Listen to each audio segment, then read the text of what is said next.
Hey YouTube, Everyman Prepping here, and it's some breaking news on this railroad strike coming up here at the end of the week on the 16th. And I was out working here in the barn, saw the news article, went and took some notes really quick here. It's a story out of Reuters about how some of the train companies are already doing some preemptive reaction to the possibility of the strike, which I think is going to have great effects on us even if there is no strike. So please like the video, subscribe if you haven't done so. If you have, thank you so much. Please share this with everybody. I think this word needs to get out. This could be a huge impact to the whole country. So share this with your friends and family. Ring that bell, do all that good stuff. Comment below as well with what you're seeing. If you live near train depots, you work for the railroads, you have some inside intel, that'd be great to share to everybody. Feel free to email me as well. It's everymanprepping@gmail.com. Feel free to send me something there and I can distribute, keep you anonymous, and just let other people know what's going on from the inside. So going on here, it says that U.S. railways are going to halt shipments of grain ahead of the potential shutdown.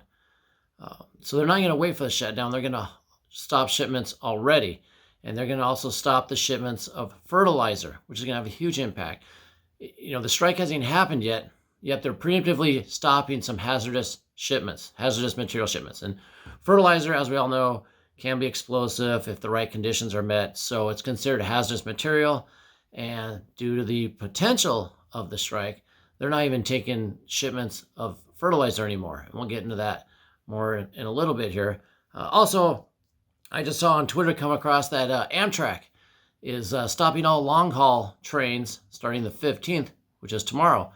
And like I said, is the day before the strike might happen. So Amtrak's already shutting down service. So if you're planning on a trip, you're going somewhere long haul, better check with Amtrak and see if you're still going or not, because it doesn't seem like you might be. Continuing on, it says that here, I'm going to read from the article. I'll also post the article in the description below so you can see for yourselves and read it and dig in more detail exactly what they're talking about. It says that some U.S. railroads will start halting crop shipments on Thursday, a day ahead of the potential work stoppage on Agricultural Association and, according to their associations, and two grain cooperatives. This is the sources of where that's coming from. It says also that farmers also plan to add fertilizer to their fields after harvest, and shipments of the fertilizer are being delayed, like I just talked about. It says here that most major U.S. railways have already stopped accepting new shipments of ammonia fertilizer, and other potentially hazardous materials. So, and they also, I think I think it's benzene is used with soybeans to extract the oil. And so if that's not shipping, it's going to impact the soybean oil market, which we know soybean oil, even though it's really bad for you. I know some people right now are typing away or thinking, good, soybean oil is horrible. We shouldn't be eating it. Should stick with organic, olive oils and stuff. Yes, true. But all the normies out there, all the mass food production, all the factory food, most of them use soybean oil. If they don't have that, can't make the food, normies out there can't buy their food, they're going to start eating the food you buy. So that's how it's all trickle down. So I know it's not good for you. You don't need it. You shouldn't eat it, but it could affect you as well because your type of food will be what's coming after next. It says here, the potential rail shutdown looms just 6 weeks before most Midwest farmers would begin applying fertilizer. 40% of the U.S. fertilizer supply comes on rail. So we're 6 weeks away from the farmers needing fertilizer. And, the strike, if it does go on strike, it's going to be, halt that a lot. Farmers already can't afford enough fertilizer to put in their fields to get the crop yields that we need. And if they can't even get it now, no matter the price, imagine what that'll do to the crop yields next year. Lastly, chicken feed. Tons of chicken feed goes on rail, and hog feed and a lot of other feeds, but this is talking about chicken. It says U.S. chicken producers rely on about 27 million bushels of corn and 11 million bushels of soybean meal every week to feed their birds. Any disruption of service could negatively affect the impact and the welfare of the birds. So, we had the bird flu, killed millions and millions of chickens, some turkeys also. Hugely impacting eggs. If anybody's tried to buy dehydrated eggs, they know they've gone from like $30 to like $100. Insane. Even just fresh eggs are insane prices. So if the egg producers can't get feed to feed the chickens, and we have another culling because of that, you can imagine what's going to happen to egg prices then as well. Is this a cover for food shortages, for chicken egg shortages, saying we're going to blame it on the railway? We'll just say, oh, we couldn't get the feed, had to kill all these chickens, food shortages ensues. Maybe. Anything's possible these days. But what I want to address more is, even if there isn't a strike, let's say they avoid it, last minute, they come to terms. And for those of you who don't know, they're not really striking over the money, they're how much they're getting paid. They're well paid. What they're striking over is work conditions. And I can kind of side with them on this. A lot of the conductors and other people that work the train, they are on call 365 days a year, 7 days a week, 24 hours a day. No breaks, no vacation. It's long periods of time where they have that requirement. They have to be on call. They don't see their family. They travel on a train route. They go, let's say, to Topeka, Kansas, but they live in Texas. And then they, stay. They think they're, getting a rest in the hotel. Then they're going to go back. But you know what?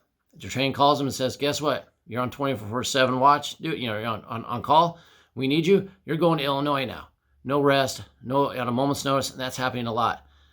They're saying it's a safety factor, which I agree. If you got tired conductors, tired train operators, because they're not sleeping, they're not getting days off, they're getting worn out, trains are going to start wrecking. And I think they're feeling the pressure, and there's a lot of stress with those guys. They're asking for time off, vacation, even sick days. They're penalized for taking sick days. So it does seem like the conditions are bad. So I can see why they would threaten the strike. They want better working conditions. But let's say that's averted. They come up, they get their time off, they get sick days, they're not on call 24/7, 365. But as we know, remember, think about this when you're driving. You're going down a highway, you're cruising at 65, 70, you're flying down the road, everything's great. But up ahead, you know what happens? There's either a minor wreck, or there's just a slowdown, or there's someone pulled off the road because they had to change the tire, and everybody's staring at them. It causes a slowdown. And what happens in a slowdown? The traffic starts piling up. It's not too bad at first, but as we know, it causes a chain reaction. And now there's a pile, there's a traffic jam on that highway for 5, 10, 15 miles, and you're delayed 30, 40 an hour. You're delayed on where you need to go. Think of that same thing in response to what the train's doing. They're canceling shipments now. They're stopping, Amtrak moving their long haul. Grain shipments aren't going out. Hazardous material, fertilizer, not going out.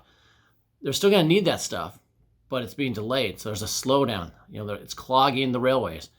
Then they got, once this is averted, even if it's averted on Friday or Saturday, and there's a go-ahead, well, there's a backlog. They got to work through that backlog. It's going to be slow. So there's going to be slowdowns. It's going to cause shortages. There's going to be repercussions no matter what happens, and we need to be ready for that. So I just want to get that word out. Get out there, everybody. This weekend could be very interesting with this rail shortage. The normies wake up and there's a strike. People start freaking out about, the media will grab hold of it and run. They will. People start running to the stores and ransacking everything. Who knows? But there's going to be some kind of delay, and it'll impact us in one way or another, strike or not, just because of the traffic jam metaphor that I used. So just want to get everybody the intel. Do what you need to do with that information. Take care of yourself and your family. And until later, keep your ear on the ground